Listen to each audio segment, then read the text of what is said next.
বৰপেটা জিলাৰ কলগাছিয়াৰ কৰাৰকুৰত বেকী নদীৰ দলংখনত বিগত 5 মাহ পূৰ্বে দলংখনৰ পূব অংশৰ এটা খুঁটা তললৈ নামি যোৱাৰ ফলত জিলা প্ৰশাসনে দলংখনৰ ওপৰেদি যান-বাহন চলাচল একেবাৰে বন্ধ কৰি দিছিল। যাৰ ফলত দৈনিক যাতায়াত কৰা সৰুবৰ যান-বাহনৰ লগতে হাজাৰ হাজাৰ ৰাইজে নৰক যন্ত্ৰণা ভোগ কৰিবলগীয়া হৈছে। জনীয়া সমষ্টিৰ তদানীন্তন বিধায়ক ডক্টৰ ৰফিকুল ইছলামে বিধানসভাৰ মজিয়াত বিষয়টো বলিষ্ঠ পদক্ষেপেৰে উত্থাপন কৰাৰ পিছত অসমৰ মুখ্যমন্ত্ৰী ডক্টৰ হিমন্ত বিশ্ব শৰ্মাৰ নিৰ্দেশত বিভাগীয়ভাৱে দলংখন ওখ কৰি পুনৰ যাতায়াতৰ ব্যৱস্থা সুচল কৰাৰ বাবে ধন আবণ্টন দিয়ে। সম্প্ৰতি সেইমতে দলং মেৰামতিৰ কাম আৰম্ভ হৈছে যদিও কামৰ গতি লেহেমীয়া হোৱাৰ বাবে হাৰাশাস্তিৰ সন্মুখীন হৈছে ৰাইজে।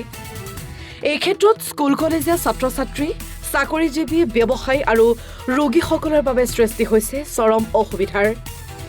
সেয়ে মুখ্যমন্ত্ৰী ডক্টৰ হিমন্ত বিশ্ব শৰ্মাৰ সুদৃষ্টি কামনা কৰিছে ৰাইজে। লগতে দলং মেৰামতিৰ বাবে ধন মোকলাই দিয়া বিজেপি চৰকাৰক ধন্যবাদ জনাইছে স্থানীয় ৰাইজে। দলংখনৰ অৱস্থা বহুত জৰাজীৰ্ণ হৈ আছে। যোৱা 5 মাহ ধৰি ৰাইজে বহুত অসুবিধাৰ সন্মুখীন হৈছে। খুঁটি তাৰমানে হেৰি গৈছিল, তাৰমানে বহি গৈছিল তলফালে। গতিকে আমি আশা কৰোঁ সোনকালে দলংখন মেৰামতি কৰিব লাগে, নহ'লে কাৰণ আমাৰ ইফালে গুৱাহাটী ফালে গ'লে এইটোৱে আমাৰ মূল পথ আৰু ইফালে অভয়পুৰী ফালেও গ'লেও এইটোৱে মূল পথ। গতিকে আমি আৰু বিশেষকৈ অসুবিধা হৈছে তাৰমানে ইফালে বৰপেটা মেডিকেলত যোৱাৰ কাৰণে ৰোগীসকলৰ বহুত অসুবিধা হৈছে।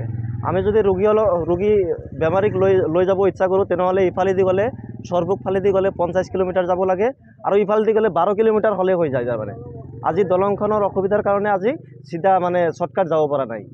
গতিকে আমি বিভাগীয় কৰ্তৃপক্ষক আৰু আমাৰ অসমৰ মুখ্যমন্ত্ৰী মহোদয়ক আহ্বান জনাম, অতি সোনকালে দলংখন মেৰামতি কৰি দিলে ভাল। মানে ৰাইজৰ কাৰণে বহুত উপকাৰ হ'ব, বহুত ডাঙৰ কাম এইটো।